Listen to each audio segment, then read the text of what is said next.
Hey guys, this is Gamer. Welcome to another Pokemon trading card game history set discussion. I suppose this is man, I'm excited for this one because we have a boy. Secret Wonders coming on in here. We have Gallade. Where is he? He's up here. I must admit, not a massive fan of a lot of the Gen 4 artwork so far. It's either been stock Ken Sugimori or this like old CG type stuff, which is not the best looking, we'll be honest. But hey, the cards themselves are awesome, and that's really what we're here for. So that's where we're at. There are no promos related to this set that are relevant.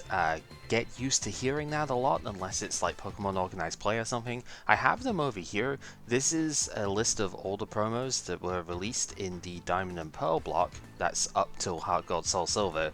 And I think the vast majority of these are like reprints from sets, right? I think Lucario Level X technically released at this point, but since we're not opening packs anymore, that doesn't matter, it's just a different artwork for it. And even going down as far as, say, the Drifblim, this was in the very first Diamond and Pearl set, so it's not as if we are immune even at that point. There are some exceptions, and we'll keep track of those as we go, but for the most part, there aren't going to be very many of these which are actually relevant, so don't be too surprised to just hear no promos through most of this. So, most of what this set is going to be remembered for is the Gardevoir Gallade combination up here. It's a fantastic Gardevoir, by the way, way better than the previous one. Telepass is insane. Every single part of this card is absolutely nuts, outside of the HP, really. Like, 110 is a little bit low for a Stage 2, when 130 is kind of becoming the standard at this point. It's still not Infernape levels of low, but, you know, you'd like a bit more. But everything else is crazy. Telepass lets you search your opponent's discard for a supporter card once per turn and use that effect. So just by playing the game, your opponent is going to be fueling this, and it's ridiculous. It is a hard once per turn, so it doesn't matter if you have like 3 of this out, still can't play that many. But it's fine, because you really don't care too much about that when you are getting 2 supporter effects per turn. It's really, really strong. And the opponent can't exactly just remove it from the discard to get it away from you either. Once they've used it, it's pretty much there for good. So, stupidly dumb thing there. And then Psychic Lock. A little bit unassuming, because it is only hitting 60 damage for 3 energy, which is not crazy strong in this format, right? 60 for 3 is underwhelming to say the least, when we could be hitting like 80 for 2, or sometimes even 1 energy attachment with Double Rainbow. But it blocks abilities. During your opponent's next turn, your opponent can't use any Poké Powers on their Pokemon. This is the same thing that Jirachi EX does, but it does it with a 60 damage attack, which is generally enough. If you you play a Plus Power or you use a Jolteon Star or something, you can two-shot pretty much everything. So you're doing respectable enough numbers for that to, win that sort of war. And of course it can use Scramble Energy as well, which is very, very crazy in its own right. So yeah, every single part of this card is insane. It also has a really good Curlier in this set as well, which has Psychic Research, so you search your own discard pile for a supporter card and use that effect as its attack. So this can let you get another supporter effect per turn whilst you're setting up. So very, very strong. We have some excellent supporter cards we want to copy from this set too. But even beyond that, there is also Gallade. So it's not just the Gardevoir deck here, although obviously power locking is pretty important. You want to use Psychic Lock as much as possible, but Gallade is really insane as well. For Sonic Blade, you make sure the opponent has 50 HP left with the thing, so if they are a big stage 2 or something, you can do say 80 damage to them for 2 energy, and then you force them to switch as well, which is interesting. You're not usually going to see this attack too often, because it tends to have to be from a Scramble Energy, and if you're going to do a Scramble Energy attack, it's going to be Psychic Cut, where 60 damage, the same 60 damage for the same cost actually, Psychic Double Colorless, but this one scales up, where you can flip face down prize cards face up as many as you want, and then do 60 plus 20 for each one you chose. You're generally then going to be taking a prize card because you're taking a knockout, so you take one of the face up ones that you've just flipped, and that's cool. So it is a bit of a hard resource limit, but it scales up. You could do 120 damage with this thing by flipping half your prize cards face up, and it's a really, really good burst option. So yeah, these two cards were absolutely absurd. In history, they dominated completely. This Gardevoir won Worlds like 3 years in a row. It's absolutely disgusting. So we'll have to see. We'll have to see just how strong it really is. We're obviously going to be building this. Everybody is going to be building this week. So there's going to be some mirror matches going on for sure.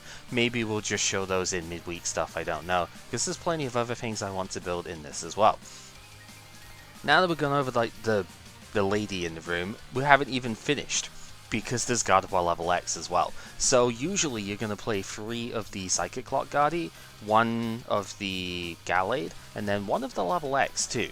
So the level X has got teleportation as its ability, so once during your turn you can either, you just basically switch one of your active, one of your benched, and switch Gardevoir with it. So if Gardevoir's in the active, you can switch it to the bench. If Gardevoir's on the bench, you can switch it to the active. So it doesn't even need to like pay a retreat or anything. Kind of insane.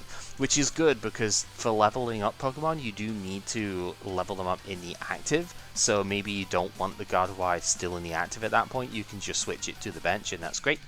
It has its own attack as well. If you don't want to use Psychic Lock, Bring Down knocks out the weakest Pokemon in play, except Gardevoir.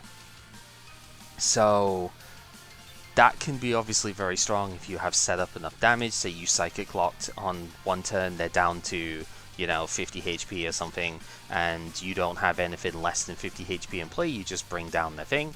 Or if there's a bunch of guys that are, say, like Claydol later on, or Delcatty just now for draw engine based stuff, and they are the weakest thing at 70 HP, you can just KO one of the support guys on the bench for 2 Psychic Energy.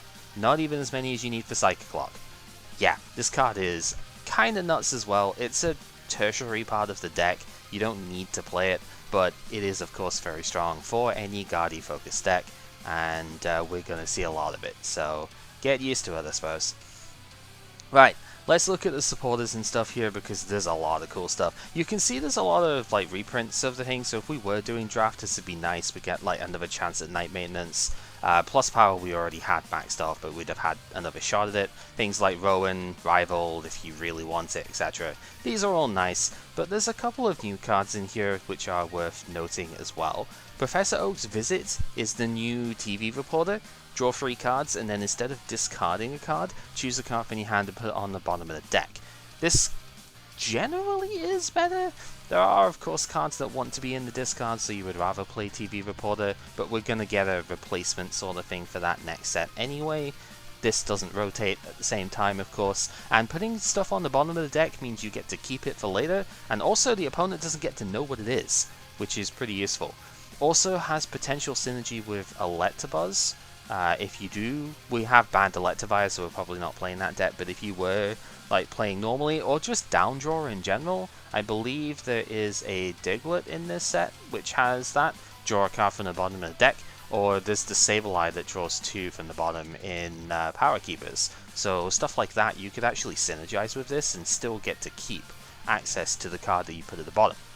Or Dusk Ball, where you go play the Dust Ball after you put a Pokemon on the bottom of the deck that you kind of want to keep, but you just want the other cards more, so then you Dust Ball for the card that you put at the bottom of the deck. It's pretty cool. Roseanne's Research is the more important card to see here. Search your deck for up to 2 in any combination of basic Pokemon and basic energy cards. Show them to the opponent, put them into the hand. This is finally going to get rid of Hold On Mentor in basically every single deck, because this is just ridiculously versatile. It lets you do the Pokemon Fan Club type thing at the start of the game where you get 2 basic Pokemon. Doesn't get 3 like Mentor, but that's good enough. It also doesn't discard anything, but it also lets you get energy. So you can easily go basic Pokemon plus basic energy and pick it up. This is what Sonya nowadays wanted to be, but for some reason they locked it into only picking one or the other. This card's insane and is going to be probably the new 3 or 4 of. You want to see this at the start, but it also doesn't hurt if you see it later on in the game. One of the things about Mentor is that you really don't want to play Mentor late game, but I would still play this late game because I would play Mr. Stone's Project, and this could do the same thing. Search your deck for 2 energy. Super good card. Team Galactic's Mars is the other one, and I will admit I'm slightly worried about this one.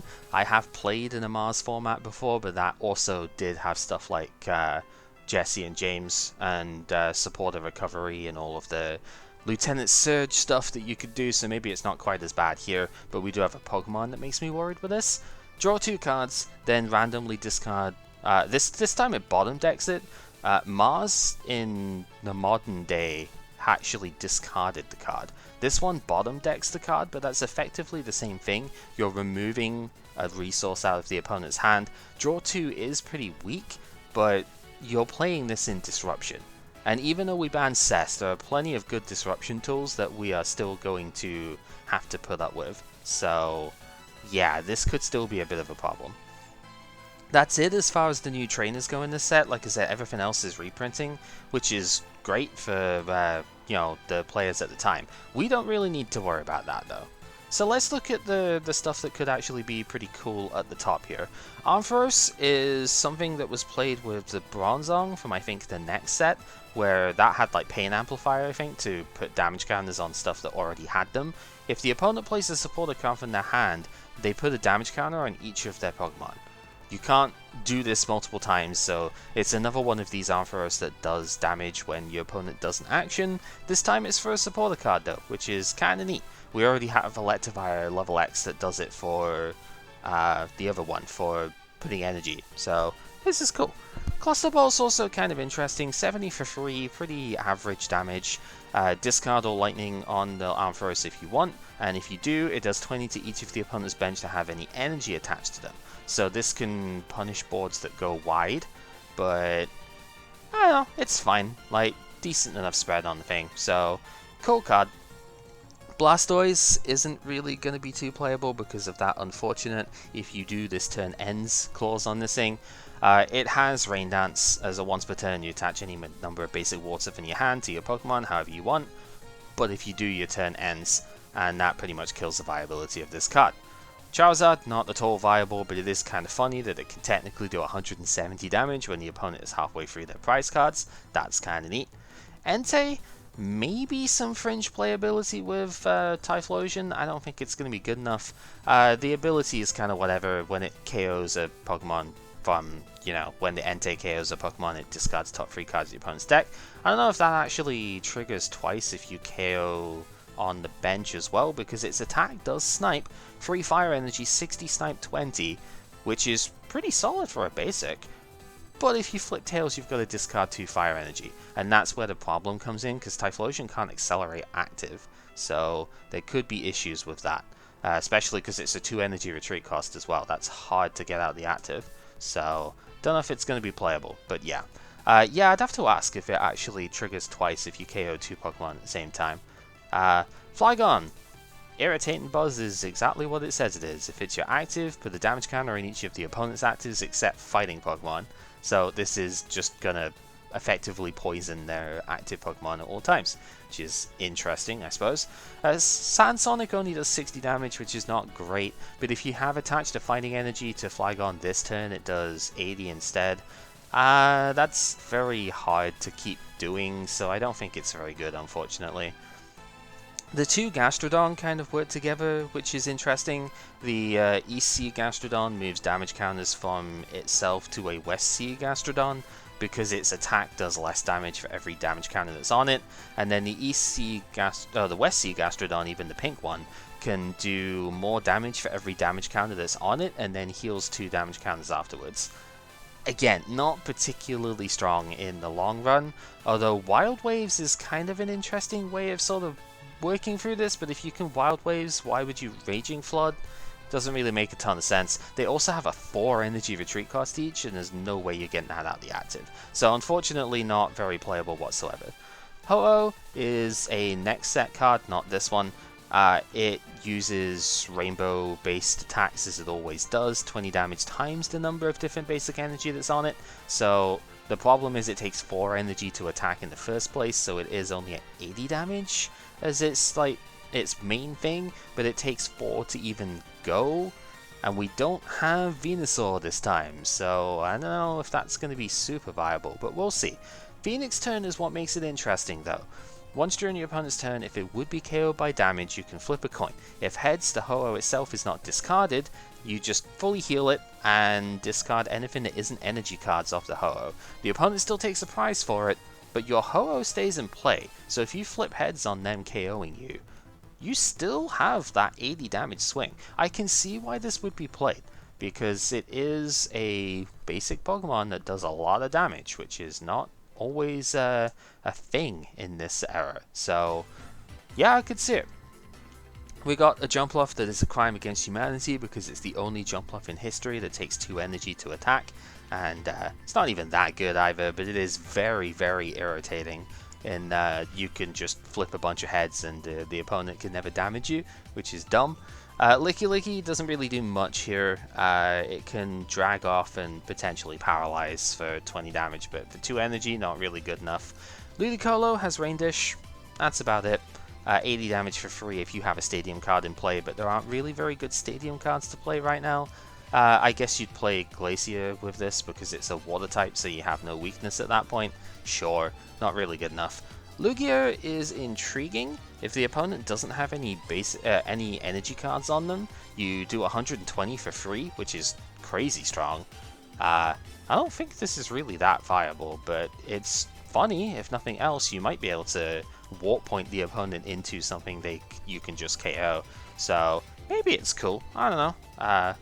What would you play it with? Some sort of accelerant, I guess, but Gardevoir seems a little bit awkward with this. I don't know. Mew is just very slightly too poor, unfortunately. I think it needed to be a little bit bulkier. Psychic Balance is really cool, but you can't play most of your cards going first, so it's a bit awkward. If you have less cards in your hand than the opponent, you draw until you have the same number.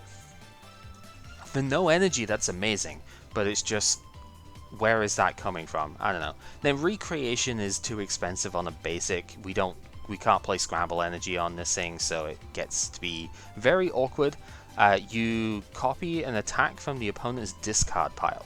You don't pay for their energy cost, but the energy cost of Recreation is a Psychic double colorless, which is really hard to do. So just a little bit underpowered for 60 HP basic, I think.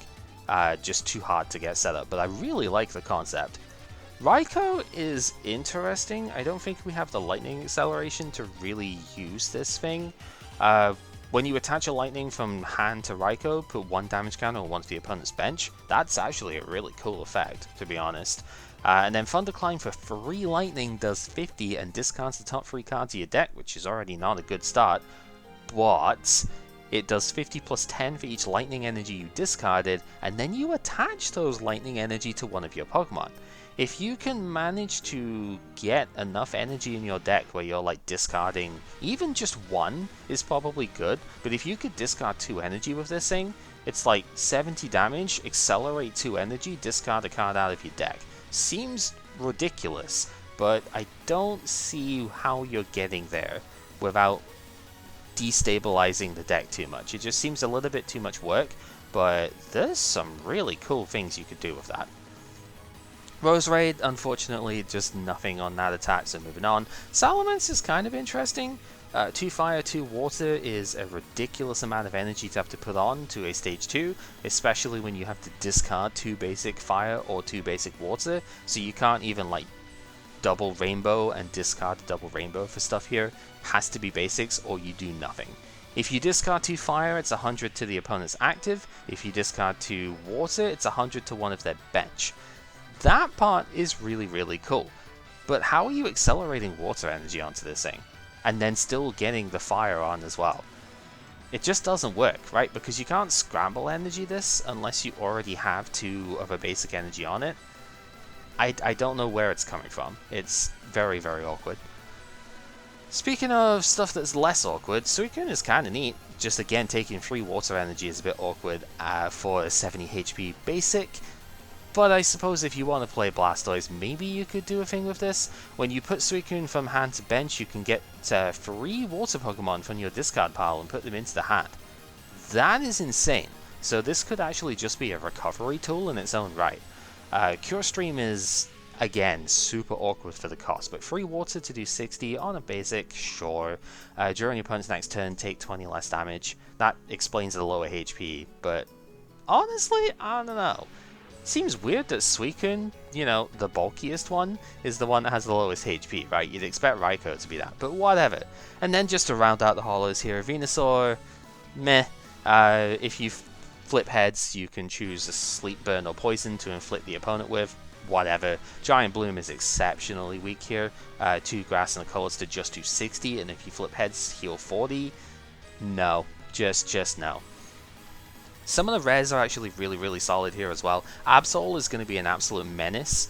If you use this, then you probably want to suffer. I don't know. Cessation Crystal is really strong with this, so good job we hit that, to be honest. 1 Colorless Energy. Choose a card from your opponent's hand without looking and discard it. If you discarded a Trainer, Supporter, or Stadium, you discard a second card from their hand as well. Yikes. The idea being that you play this with Mars and you effectively rip 2 or 3 cards out of their hand. If you're playing Cessation Crystal, you also stop their abilities and stuff, so you're trying to lock them down until you get your main setup going. We are going to play this because I want to play Honchkrow this week, but I don't know, it's going to be spicy. Raid is also kind of interesting. 1 Dark for only 10, but if you played Absol during this turn, then it's actually 40 instead. So if you've got a 0 retreat mon that you are leading, in the active at that point, you can just do a quick 40, which is sometimes enough, to be honest. So yeah, really sweet card. Arcanine is pretty good as well. If you evolve Arcanine by evolving one of your bench Pokemon, you may switch the Arcanine with your active and shift any number of energy cards from that Pokemon to the Arcanine, which is good because it takes a lot of energy to do its own thing. It's 2 fire, 2 colors for 120 damage, but it does do 40 to itself. So functionally, you're only running with a 60 HP Pokemon afterwards, and I think that's where it's going to fall down. If this had 120 HP, which I know is asking a lot, but like Gyarados and stuff does actually have that. We're going to see a 200 HP Wailord next set, so, you know. If it had 120 HP, it would be probably really strong, actually. But the fact if it only has 100, and it's doing 40 to itself every time, it's going to be awkward, to say the least. We don't have the healing methods to really abuse this, I don't think, because Super Scoop Up is tough. However, if you play enough of these and you don't get KO'd, then it's very possible to just like chain Arcanines between each other and just maybe you need 1 or 2 Super Scoop Up flips. Could be cool. Speaking of stuff that's cool, Banette was the premier Gardevoir check in the format. You put, for no energy, you put as many damage counters as you want on the Banette, up to 10 less than its remaining HP, and you then put that many damage counters on the defending Pokemon. That doesn't physically do damage, unfortunately. That's what these kind of attacks normally do now, but you can still, for no energy, you could still do a lot of damage and just like knock out something pretty quick. Do keep in mind the Shuppet's got like Ascension as well, and you can rare candy into this turn 1, so this could be just a donk attack as well. Spiteful Pain is also pretty respectable. If there is a Banette in your discard pile for 2 Psychic Energy, it does 80 damage instead of 40, and then shuffles one of those Banette into the deck. So that's where the anti-Gardevoir thing comes in, because you do 110 exactly with this thing, or if it's Gardevoir level X, it's a ×2 weakness, so you do 160. So that's, yeah, 2 Psychic Energy, you can just knock them out. You probably would need something else if you were playing double Rainbow though, because that will do 10 less. So Lake Boundary, perhaps, the Stadium card to give double weakness, would probably be what you'd use. Dogtrio is kind of neat. Dig Trap is expensive for kind of what it does because it's an agility that doesn't initially do damage, but if you get the agility and Dugtrio doesn't get switched out, you snipe 60 at the end of the opponent's turn. That's kind of wild. Like, it is to the bench only, so you can't snipe the active, but that's fine. Pretty sick. Pit Trap is also an intriguing card because, kind of like Dart Dugtrio in the past, the opponent has to flip a coin for this attack, and if tails it does 100 damage instead of 50 for free energy. It's kind of cool. It's also got 0 retreat, so yeah, neat card. Electivire, this was going to run into naming issues with Electivire level X as well, because they do count as the same name Pokemon here, but it's a really sweet card nonetheless. Once during your turn before you attack, you may search your discard pile for Lightning and attach it to Electivire, which then fuels its discharge attack. Lightning double colorless to do 50 times the number of coins you flip heads on, and the number of coins you flip is based on how many Lightning energy you discard. So it's another one of those sorts of attacks which can sometimes do a ton of damage. Often it's going to end up being short, but yeah, the idea was to combine this with the Electivire from before, which can then absorb all of the lightning energy that a couple of these are bringing in and just use giant Giga Impacts. You're probably not going to get the level X in play at the same time with that though, so I don't know. Electrode is kind of interesting, and I did see some deck lists that were playing maybe one of this. Ion Blast for 2 energy does 40 damage, 1 lightning, 1 colorless, but you can do 100 damage with this thing. If you do, Electro does 100 to itself, so it's guaranteed its own demise. But that's kind of what it wants to do, because if you get Electro KO during your own turn by an attack, you don't discard the Electrode, you instead attach it as a rainbow energy to one of your Pokemon. So you do 100 for 2, or 90 for 1 if you use it with a double rainbow. You KO the Electrode, and you attach it as a rainbow energy to one of your guys. If you're doing that much damage, you're probably also taking the opponent out as well, so it's a mutual prize for prize trade, but you get a special rainbow energy out of it at the end as well, which is kind of neat. So I could see it. Could see that working. We might want to try that for fun. Sounds like an interesting card anyway. Furret is also pretty solid. Negative shoutouts, I suppose, to the Sentret, because even though the attack is really cool, that is an exceptionally unfortunate attack name, but we will just move on from that. Kenai, for no energy, search your deck for up to 2 cards and put them into the hand. It's the Linen that I played back in Ruby Sapphire base, except now it actually gets, you know, no energy for that too. But you kind of still want to put energy on this guy, because Baton Pass is pretty slick as well. 2 colorless energy to do 40, and then you can switch for it one of your bench. If you do, you move as many energy as you want to the new active Pokemon. So that can be a way of, you've got to then survive the hit next turn, but that can be a way of keeping energy in play too, just by attaching them to the Furret first and then Baton Passing later on. Pretty good. None of these guys at the top are really worth noting. The Magmortar is the one that the level X wanted. Flame Body is really good. Attach a fire from hand to Magmortar, heal 20 from it. Unfortunately, most fire acceleration is from the discard, so you don't get that sort of synergy, but it's still really good.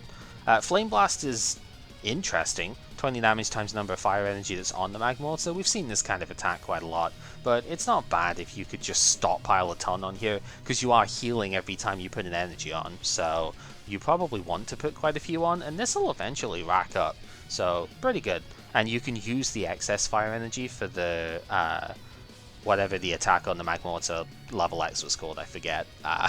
The one that snipes 100 but discards 2 fire. Fireball Bazooka is also pretty slick.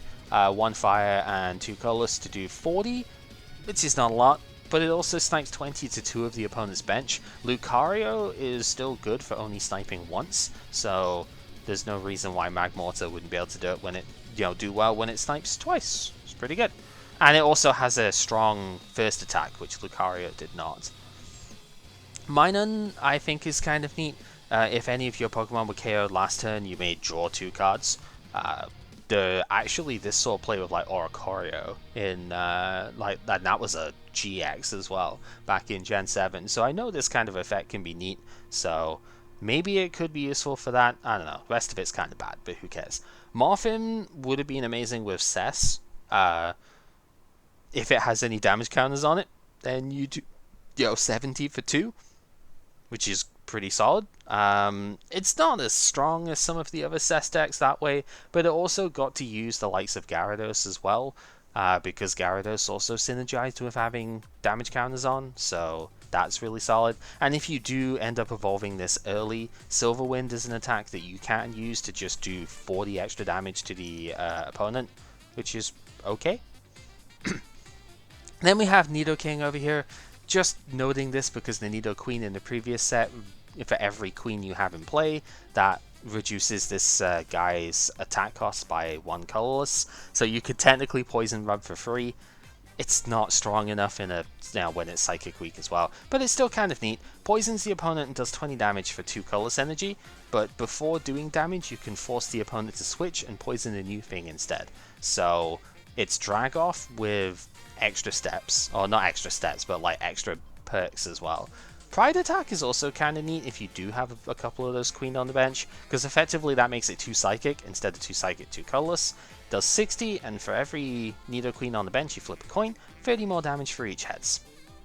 Okay, not amazing, because you've got to get so many stage 2s in play, but if your deck is somehow capable of doing it, and I suppose Delta Nidoqueen maybe does a thing, you could play a couple of these so that, you have something for, getting into with your Nidoqueen's effect. I don't think it's good enough, but whatever.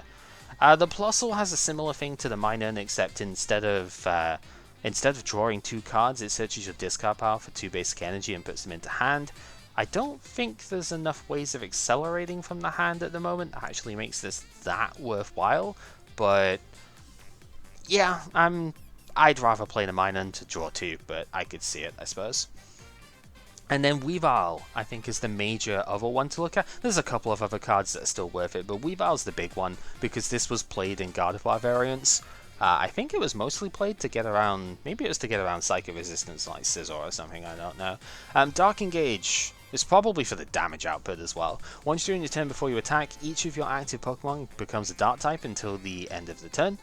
That's mostly it, because you can use Special Darkness Energy at that point. Remember, Gardevoir and Gallade are both double colorless in their attack costs, so they can use Special Dark at that point as well.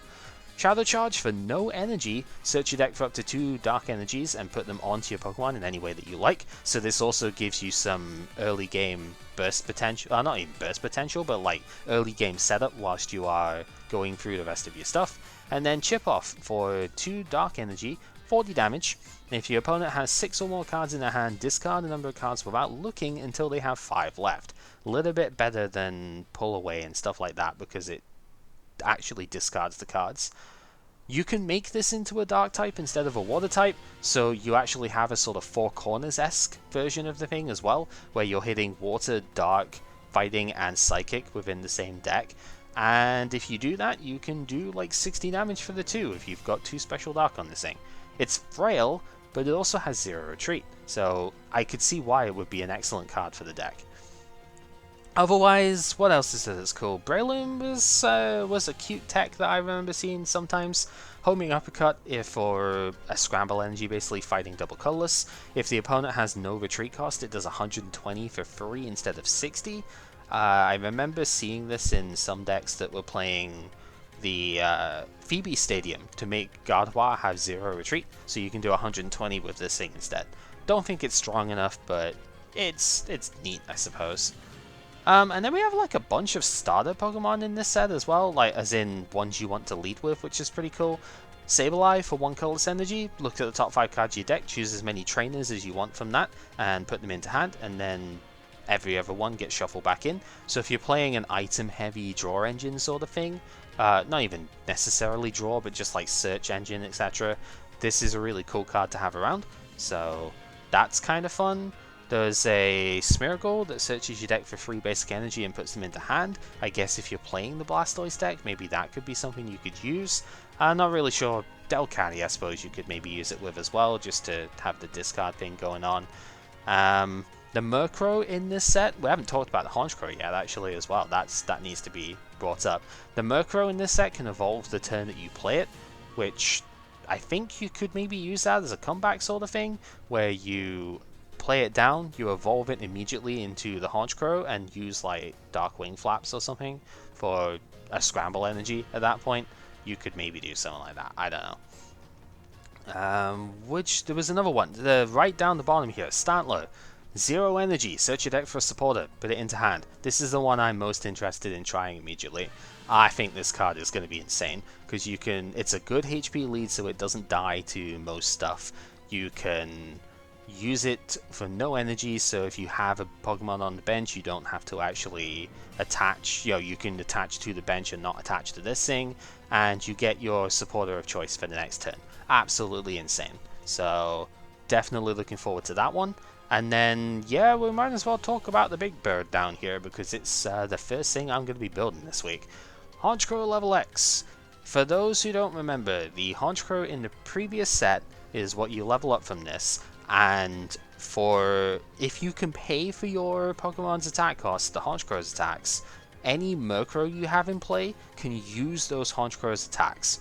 So if you have 2 colorless energy on your Honchkrow, your Murkrow get to use Feint Attack, which snipes 40 to one of your opponent's Pokemon. It also has the Dark Wing Flaps from the Honchkrow base, which is 2 dark and a colorless. I believe it might have been dark double, but we'll say 2 dark and a colorless because of this one. 50 damage, discard one of the opponent's hand cards without looking. And then this one also has Darkness Wing, where for 2 dark and a colorless you do 60, and if the opponent is KO'd by damage from this attack, search your discard pile for any card, put it into the hand. So obviously that's the finishing move you want to use most of the time. The damage output might be mediocre, but the idea is that you are only needing to power up 1 Pokemon at any given time. So you can do quite a bit of disruption stuff near the start of the game, and then all you need to play is like time-space distortions and whatnot to get your Murkrows back, and your Murkrows are just going to be able to do all of the attacking that your Honchkrow doesn't have to worry about. Very, very cool, and yeah, I'm looking forward to it. The decks that I have seen for it do play Palkia level X, which is not out yet, so maybe it's not going to be at full power right now, but I still think it's worth looking into. Maybe we just don't. Well, we try it and we just don't end up playing it this week at the end of stuff, and we can save it for next round. But we'll just have to see. That's a summation for the set. This one's even longer than before. I tried to like cut the stuff down here, but honestly, there's just so much to go into. It's really, really hard not to just talk for ages on this stuff. But it's fine. I think it's worth knowing all of the cool stuff in the set so we can see just what craziness comes up, and we shouldn't get too blindsided by things being strong. So this has been recorded before we even do midweek stuff, so I don't know exactly what people are going to bring here apart from just Gardevoir. I'm looking personally at Honchkrow and Magmortar are the 2 other things that I want to use, so obviously Absol is going to be a big thing for me in the Honchkrow list, and Maggie probably with Typhlosion, I think. So I'll have to see if those work. But yeah, that's pretty much that. So let's look forward to the games and see what we can come up with. Till next time.